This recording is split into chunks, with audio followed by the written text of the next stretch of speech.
Rosa. Comrade Rosa and Salatane. Comrade Rosa going home the better, and Comrade Rosa beat Salatane. Welcome to this week's edition of the Final Gallop. It is episode 275 and is proudly supported by the Brisbane Airport Hotels Group and PlayUp. This week we're going to preview our 12 runners for Saturday's Brisbane Racing Club meeting at Eagle Farm. Morning, Tony. You've been on another sales mission in the past week at the Inglis Classic Sale in Sydney, and you and John Foote have secured some very nice yearlings for our stable. Yeah, good morning, Clay. Good morning, everyone. Yeah, we have. It was a tough sale. Like it always is. I mean, it's good when the buyers agents do all the work. John's obviously our major buyers agent. They do a lot of work for the sale, 850 yearlings, etc. to get through out there. It's a good complex to be able to get through the yearlings. It certainly makes for a busy week. Some horses were tough to buy. I thought we got another couple there that were bought at really good prices. So it's that sort of sale, classic sale. You got to really shop around the edges and try and find some value for money. Yep. For your clients. I think we've done that. So if you haven't emailed into Claire or Lockie, do that, because there are some nice value for money purchases from last weekend. Yeah, we still have availability in 3 fillies from that sale by Harry, Angel, Wittenbasser and Nakoni, and you can check them out on our website gollanracing.com.au. If you're interested, please get in contact with sales at gollanracing.com.au, or you can call me or Tony or Lockie directly. Okay, let's jump into the preview for Saturday's Metro meeting at Eagle Farm. The rail will be in the 5 metre position. The track is currently a soft 5, with mostly sunny and warm days forecast for race day. It's been a good track for us of late, with 5 winners and 6 place getters from our past 14 runners. Good stat, Lockie, that one. It's a good stat. Man. Yeah, no, the track's been racing great. It's probably our best track at the moment, I'd say. Eagle Farm is devoid of a lot of bias at the moment. It's racing really, really well. So a lovely cover of grass on it. And it certainly hasn't gone backwards since the last meeting. It's in good shape. Looking forward to the weekend out there. Okay, we'll start with race 1, which is the benchmark 70 handicap over the 1,000 metres. We have 3 runners in this, and the first one we'll talk about is Hidden Wealth. He'll carry 61 kilos. Jimmy Orman on board, barrier 7 with PlayUp. He's paying $2.45 to win and $1.30 for the place. He is pretty talented, this gelding, but he's back from a long layoff after winning 3 of his first 4 races, and he's looked good in a couple of his recent trials. Yeah, he has. He has had a long while off, Claire. He's had a few little setbacks here and there, and all of which have been a little bit different to the ones previously. Yeah. So it's been hard work getting him back to the races. His trials and jump outs and his track work's been excellent. He's been in work for quite a while. He's been in work a long time, so a really good base under him for this. The plan wasn't to trial Tuesday, run Saturday. We were supposed to trial the Sunshine Coast last week, but we got balloted out. But he's come through the home track trial here on Tuesday in great shape. Perfect race for him to kick off. It's a typical benchmark 70 off-season 1,000, and he's always showed us prior to the big break anyway, and he's jumped out some trials since that he's better than this sort of grade. Second runner is Island Magic. She'll carry 58 kilos with Bailey Wheeler's 2 kilo claim. Island Magic has drawn barrier 4 with PlayUp. She's paying $5 to win and $1.95 for the place. She is coming off a nice win at the Sunshine Coast over the 1,000 metres. She's drawn well, and Bailey's claim will help. Yeah, she comes out of that stinking hot day at the Sunshine Coast, but she loves that track up there. She does. Big tracks seem to suit her, and now Eagle Farm's got that lovely cushion on it with the grass. I think there's no reason she wouldn't run well here. She's a real giant killer, this mare. Bailey's claim gets her in well, just back behind him with a bit of cover and a bit out of pounds. And I thought Ryan Millane gave her an absolute 10 out of 10 the other day at the Sunny Coast. So if Bailey can produce something similar and we get that claim, there's no doubt she'll be thereabouts. Okay, the third runner is Instagood. She'll carry 54 kilos. Angela Jones rides barrier 6. She's paying $12 to win with PlayUp and $3.50 for the place. She's the only 3-year-old filly in the race, so she does get in on the minimum. Last start came with a strong finish, but just left herself way too much to do. Yeah, she was a good run that day. It was a very much on-speed dominated race.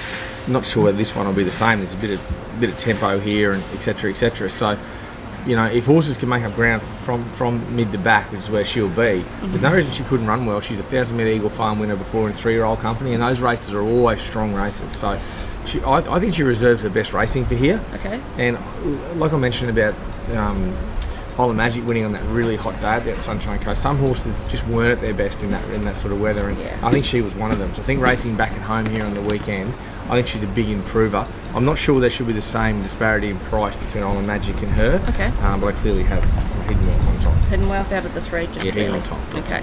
Race 2 is the Class 3 handicap over the 1825 metres, 80 grand runs, 58 kilos with Bailey Wheeler's 2 kilo claim. He's drawn barrier 7. He's paying $3.20 to win and $1.40 for the place with PlayUp. He isn't far away from another win last start. His big weight told late, just going down by less than half a length. He is back to the 1825 here, and Bailey's claim could be crucial to him. Yeah, he is. I think it will be the claim. He's found the right race. I wouldn't look at the reducing trip as a big negative for this horse. I think that back to 1800 probably suits him. I think 800 to 2000 is about his trip. Then when he gets to the 21, 2200, you see him just flatten out late. I think he'll be really strong for the line here at the 1800. He's drawn a touch awkward, but he's that sort of horse you can just go back on him a touch, just find a bit of cover, sneak up and have one last shot at him.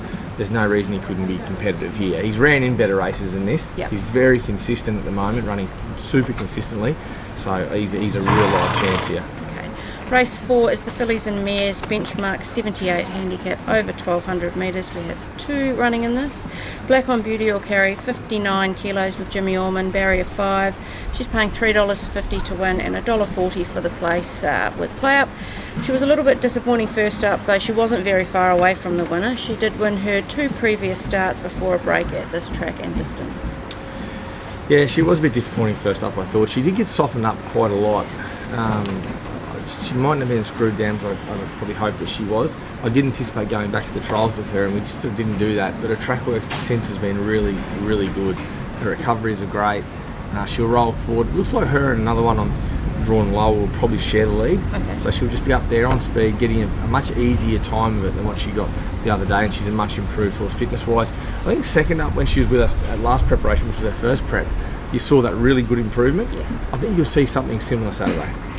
Second runner is Blue Spinel. She'll carry 58.5 kilos with Angela Jones riding her. She's drawn barrier 7. She's paying with PlayUp $2.80 to win and $1.35 for the place. Is in very good form, this mare. Won first up by 2 lengths over the 1,000 metres, making it 4 wins from her past 5. Got a bit of a tricky gait, so she'll need a good ride from Ange. Yeah, she's a bit tricky. She's just probably ride her a little bit quiet here, just find a bit of cover. She's one to just jump out and just switch off where you can, and I think if we do that and we can get in the right spot. You know, wide draws and small fields can be a bit messy. We're going to break up a little bit and just slot in, but she's got a good finish on her. She's in really good order. The muff between runs is no concern for her. She's a very fit, healthy mare that's trained on beautifully. So really, really happy with Blue Spinel. She's a really nice mare. I don't know how to split these. It depends. You can see Black on Beauty being a massive improver. Yeah. There's no doubt she's going to be a big improver here, but she has to. You know, she has to improve what she did the other day. She wasn't beaten far, but she was still well beaten. Yeah. So she's got to improve. I think Blue Spinel's first up win was good. The form out of that race has been really good. She's trained on well as well. So probably just have her in front, but Anne's just got to negate that tricky draw. Okay. Race 5 is Class 1 handicap over 1200 metres. Pink Thunder will run in this with 53.5 kilos using CJ Graham's 1.5 kilo claim. Pink Thunder's drawn barrier 14 with PlayUp. She's paying $14 to win and $4.20 for the place. She did win her maiden last start at this track and trip. She had barrier 1 that day. She gets 14 on Saturday. Yeah, it's a big concern, this 14. We might look at what other options we got with her. I'll talk to the team at Eureka this morning about her. She's improved. Gee, it's improved. It has. It's worked as good as anything at all Tuesday morning. So it's definitely come on. It's a much better feeling than what it was. And if you look at all its runs, it's just improved, and it's definitely taken another step since that maiden win here, which was a dominant maiden win as well on the day. So what do we do with her? I don't know. Obviously, if we were to run her, she'd have to roll forward for her to go 14, but it's a bit of an ask with the tempo in this race from where we're drawn. Okay. Race 6 is the Colts, Geldings and Entires benchmark 78 handicap. It is over 1200 metres. Millane will run in it, 57.5 kilos. Ryan Maloney rides, barrier 5.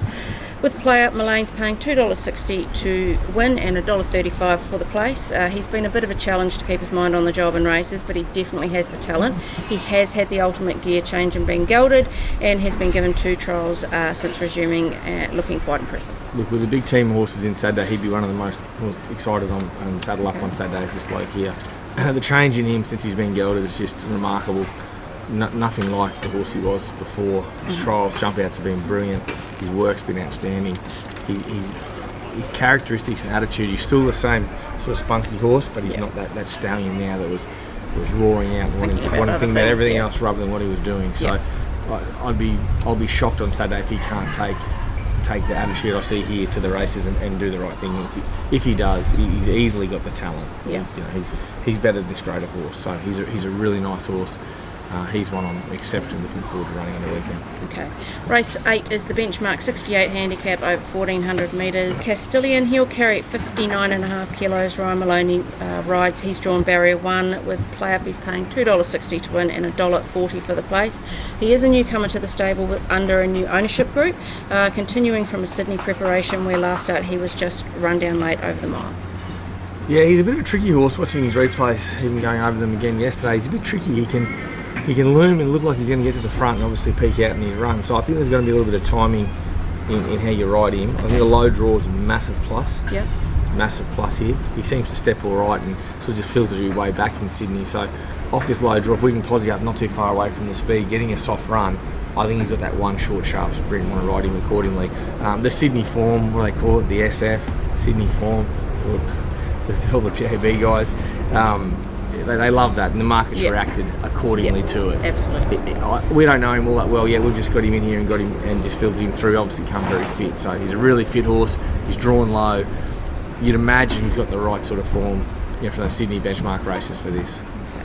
Third runner is Petersham. She'll carry 55 kilos. Angela Jones rides. She's drawn barrier 11. With PlayUp, she's paying $6 to win and $2.25 for the place. Improved run last start with a fast finishing third, only half a length from her stablemate winner. Bit of a tricky draw, but she should enjoy the longer stretch.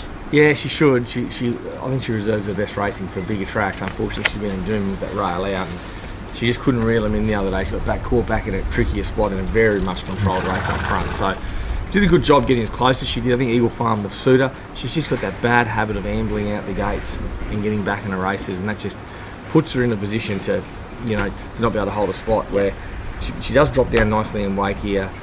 She'll be finishing off beautifully. I think she's a big improver onto the big track. Yeah. I just don't want to see her giving away too much start from the draw. Okay, how are you going to split these? Oh, look, I've just got to go with the form, I think. I think Castilian, I haven't done anything too special with him. Just ticked him over and kept him fit, because he's obviously very fit when he got here. Yeah.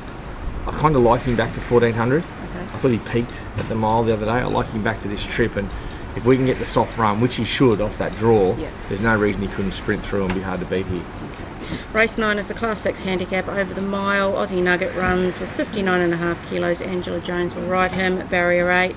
With PlayUp, he's paying $10 to win and $3.30 for the place. He's finding it pretty hard to win at the moment, but he should appreciate being back at Eagle Farm and at the mile. Yeah, he is. It's surprising me. I mean, his first up run was brilliant. Then he displaced his soft palate and things went a bit third up run he replaced his soft palate. Things went a bit harebrained on us. And then we used the tongue tie the other day, but we were a month between runs out to the 1800 on that stinking hot day at Caloundra. So he raced very flat there. That could have been easily because of the travel and the way the way the weather was. So I want to ignore that. He works good. He feels good. He's obviously in the twilight of his career. But geez, he hasn't got the world's best race up against him. No. He's always been competitive in this grade, and I'd be disappointed if he's not Saturday. But look, I do want to see him lift, but I'm not judging horses at all with that Caloundra meeting. Okay. We are into the final furlong of this week's Final Gallop. Who is your best winning chance at Eagle Farm on Saturday? My best winning chance on Saturday, I'm going to stick with Millane. I think he's coming up beautifully. Really happy with him. Okay, your best each way chance? My best each way chance on the weekend, I could give you another good chance. I think it's probably Hidden Wealth, but I'd be shocked if Ola Match doesn't run top 3. She's just such a consistent mare, particularly at 1,000. I think she gives good enough each way value. Okay, and your best at the provincials over the weekend? Look, with limited provincial runners this weekend, just due to the way that programming's fell for us, I think we'll leave the provincials alone. We might have one runner at Toowoomba on Saturday night, may or may not. There's other options around, so we'll just see. We'll just see what we've got provincials, but at this point in time, I'll leave them alone. Okay. I think we've got a really strong team in town this weekend. I think if the punters stick with us most of the day, we'll have a pretty good result. We've got a very, very nice team in this week. Okay, your best track worker this week? Well, I've already told you that Pink Thunder was one of the best, and she may not even run. So she was she was really good. But I thought Millane was great as usual. This was trialled on Tuesday under just an absolute throttle hold. So all the horses have worked good for the weekend. Blue Spinel and Black on Beauty, they're very fit and healthy mares and in good shape. Okay, your performance for the week from the stable? Well, there's no winners last Saturday. Probably got to look at Great Aspirations on Sunday. Probably one of the heavy tens we've seen racing on. It was so wet up there, but he got through it beautifully, that horse. So good to see him win on the weekend and bounce back. He had a bit of a tumultuous career as well, where he hurt himself at the races at Doomben one day. So be back now, one run in, which I was a bit disappointed first up. See him bounce back second up was great. Okay, and just a couple to black book from the trials on Tuesday at Doomben. We had an awful lot go around. Yeah, there was a lot of trials there on Tuesday. Obviously Antino trialled readiness for Sydney. He was probably not right up to where he is race conditions yet. There's still a few weeks to tidy him up, so I'm not too concerned with him. I thought of the horses that trialled up pretty well that could go to the races straight away. Oh, Michelle trialled pretty good. Yeah. Had some off-season racing. He was pretty good. Newcomer Ranch Hand. Didn't mind him. There's quite a few there. The 2-year-old Sandy Grip I thought was pretty good. Yeah. That Fast Family, similar family to La Petite Maison, the one yesterday. So a very similar family there, very closely related. So nice fast family, nice fast filly. Sorry. So there's a few nice horses there. I think you saw a big lot of horses were sort of sorting through those off-season horses, and a lot of those will step out in maidens and race pretty well up until carnival time. Okay. Now, courtesy of PlayUp, it is the stable special offer for this week, and it is $4 for Hidden Wealth and Millane to both run top 2. Take it. Take it? Take it. Just take it. Take it. Get your max 50 50 on it. Off you go. Okay. Now it is time for Cav's Corner, which is supported by the Brisbane Airport Hotels Group. His multi missed last week with Amathuba just out of the placings at Doomben. But as always, there's nothing surer than the second leg of a failed Cav multi, with Great Aspirations winning on Sunday at a pretty good price. It was pretty stiff. Amathuba galloped on just when she was coming into the race there on Saturday. He just took the momentum away. So he was pretty stiff, Cav. He was. Saturday, very stiff. Let's see what he's got for us this week. Welcome to Cav's Corner for this week. We got one leg in last week. Anyway, this week we're going to travel to Eagle Farm on Saturday. We'll go Hidden Wealth, a win, first start back after 12 months off, into Blue Spinel. She's racing very, very well at the moment, so it's Hidden Wealth into Blue Spinel, both for a win. Good punting, guys. So he's gone Hidden Wealth to win, into Blue Spinel to win. What are your thoughts on that one? Yep, both look to be in the right races and both in great shape. Okay. Well, it is a big team of runners on Saturday. Good luck to the stable and some very, very good chances among them. Yep, thank you, Claire, and good luck to everyone out there. Okay, best of luck over the whole weekend.